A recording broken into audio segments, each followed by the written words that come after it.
নমস্কার বন্ধুরা, আজ আপনাদের সাথে শেয়ার করতে চলেছি ছোট বা মোরলা মাছের আলু দিয়ে ঝাল। আপনারা প্রথম থেকে পুরো ভিডিওটা শেষ পর্যন্ত দেখতে থাকুন। ভালো লাগলে একটা লাইক দিয়ে পাশে থাকুন ও বন্ধুদের সাথে শেয়ার করুন।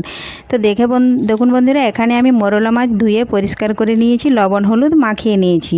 এখন মাছগুলো ভালোভাবে ভেজে নেব।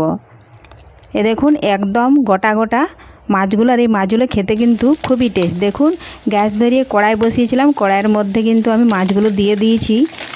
আর এখন এক পাশ ভাজা হয়ে গেছে, উল্টে নেব। এই মাছগুলো কিন্তু সব সময় বাজারে পাওয়া যায় না, তো এই মাছগুলো খাওয়া শরীরের পক্ষে খুবই ভালো আর প্রচুর উপকারও আসে শরীরের এই মাছগুলো। দেখুন উল্টে নেব সমস্ত মাছগুলো। তার আগে যদি কোনো বন্ধু আমার চ্যানেলে নতুন হয়ে থাকেন, চ্যানেলটি সাবস্ক্রাইব করে বেল আইকন হলে সেট করে দিন সবার প্রথমে আমার এই রেসিপি পেতে। তো দেখুন বন্ধুরা, মাছগুলো উল্টে পাল্টে ভেজে তুলে নিয়েছি। সম্পূর্ণটা দেখাতে গেলে ভিডিওটা অনেকটা বড় হয়ে যাবে। এখন অন্য একটা কড়াই বসিয়ে পরিমাণ মতো দিয়ে দিয়েছি আমি সরষের তেল। তেল ভালোভাবে গরম করে নেব। খুবই সহজ ও টেস্টি রেসিপি, একবার দেখলেই আপনারাও বাড়িতে যে কেউ বানিয়ে নিতে পারবেন এই টেস্টি রেসিপি। তেল ভালোভাবে গরম হয়ে গেছে, ফোড়নে দিয়েছি গোটা জিরে, একটু ভেজে নিয়ে দিয়ে দিলাম ছোট্ট একটা তেজপাতা। এখন দিয়ে দেব আমি বেশ কিছুটা পেঁয়াজ কুচি। নাড়াচাড়া করে পেঁয়াজ একটু লাল লাল করে ভেজে নেব।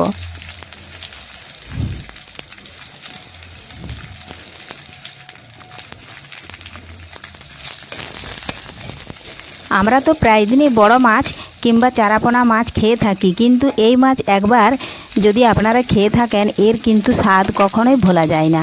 আর এই মাছ সবসময় পাওয়া যায় না, তাই যখন পাওয়া যায় তখন কিন্তু আমাদের বাড়িতে বড় মাছ ছেড়ে দিয়ে ছোট মাছেই আগে নেওয়া হয়। তো দেখুন বন্ধুরা, পেঁয়াজটা একটু সময় নিয়ে লাল লাল ভেজে নিচ্ছি। পেঁয়াজ ভাজা হয়ে গেলেই দেখুন এখানে আমি সর্ষে জিরে বাটা, আরে দেখুন ছোট ছোট করে আলু আর টমেটো কুচি করে রেখেছি। দেখুন সর্ষে বাটা, জিরে বাটা,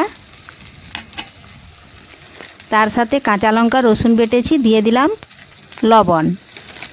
এখন দিয়ে দিচ্ছি পরিমাণ মতো হলুদ গুঁড়ো।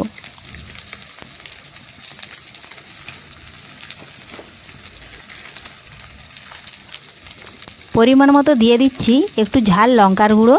ঝালটা আপনারা আপনাদের পছন্দ মতো দেবেন। যে যতটাই ঝাল খেতে চান সে কিন্তু ততটাই ঝাল দেবেন। আমি এখানে সরষের তেলে রান্না করছি, আপনারা পারলে সাদা তেলও রান্না করতে পারেন, তাতে কোনো অসুবিধা নেই। তো দেখুন পেঁয়াজটা একটু নাড়াচাড়া করে নিয়েছি। এখন প্রথমে দিয়ে দিচ্ছি আমি টমেটো আর আলু। আলুগুলো একটু নাড়াচাড়া করে ভেজে নিচ্ছি। এখন দিয়ে দিচ্ছি আমি সর্ষে জিরে রসুন কাঁচা লঙ্কা বাটা, তার সাথে দিয়েছিলাম হলুদ গুঁড়ো আর স্বাদ মতো লবণ। ভালোভাবে মিশিয়ে আলুগুলো একটু নাড়াচাড়া করে নিচ্ছি। বাটিটা ধুয়ে একটু সামান্য পরিমাণে জল দিলাম। এখন একটু আলুগুলো নাড়াচাড়া করেই আমি কিছুক্ষণের জন্য একটু ঢাকা দিয়ে দেব, কারণ সর্ষে বাটা বেশিক্ষণ ভাজলে তেতো হয়ে যায়। এই জন্য একটা থালা চাপা দিয়ে দিচ্ছি বেশ কিছুক্ষণ, প্রায় 1.5 থেকে 2 মিনিট। তো দেখুন বন্ধুরা, 1.5 থেকে 2 মিনিট পর ফিরে এলাম, ঢাকা তুলে নিয়েছি। দেখুন আলু থেকে কিন্তু অনেকটাই জল কমে গেছে আর আলুগুলো কিন্তু অনেকটাই সেদ্ধ হয়ে এসছে। এখন আমি আবার একটু রান্না করে নিচ্ছি।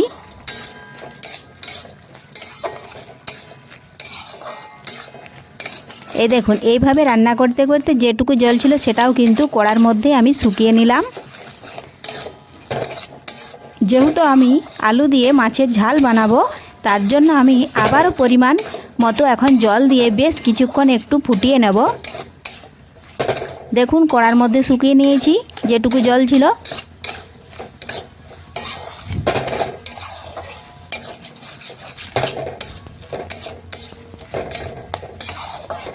এইভাবে যদি কষিয়ে নেওয়া হয় তাহলে আর তেতো হবে না। এই দেখুন আমি 1 বাটি জল দিয়ে দিচ্ছি। এখন নাড়াচাড়া করে দেখুন আলুগুলো এইভাবে নেড়ে নিচ্ছি। এখন কিছুক্ষণ ফুটিয়ে নেব। যেটুকু আলু সেদ্ধ হতে বাকি আছে সেটাও কিন্তু ভালোভাবে সেদ্ধ হয়ে যাবে। আর নতুন আলু সেদ্ধ হতে একটু কিন্তু টাইম লাগে, এই জন্যই প্রথমে আমি একবার ঢাকা দিয়ে দিয়েছিলাম, তাতে অনেকটাই আলু সেদ্ধ হয়ে গেছে। আর এই দেখুন আমি ফুটিয়ে নিয়েছি, আবার একটু ফুটিয়ে নিচ্ছি। অনেকটাই দেখুন জল কমে গেছে আর আলুগুলো ভালোভাবে সেদ্ধ হয়ে গেছে। এখন আমি মোরলা মাছ ভেজে রেখেছিলাম, সেই মাছগুলো এর মধ্যে দিয়ে দেব।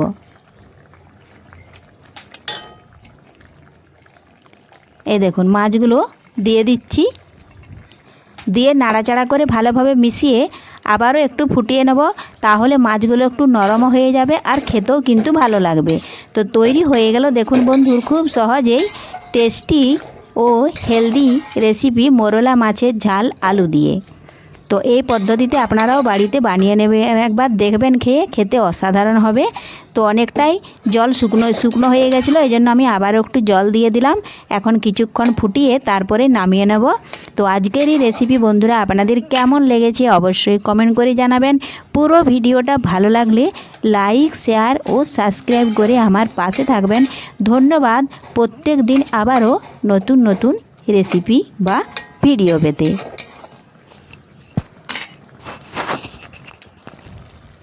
দেখুন সবশেষে আমি চেরা কাঁচা লঙ্কা দুটো দিয়ে দিচ্ছি। এই দেখুন এখন নামিয়ে নেব।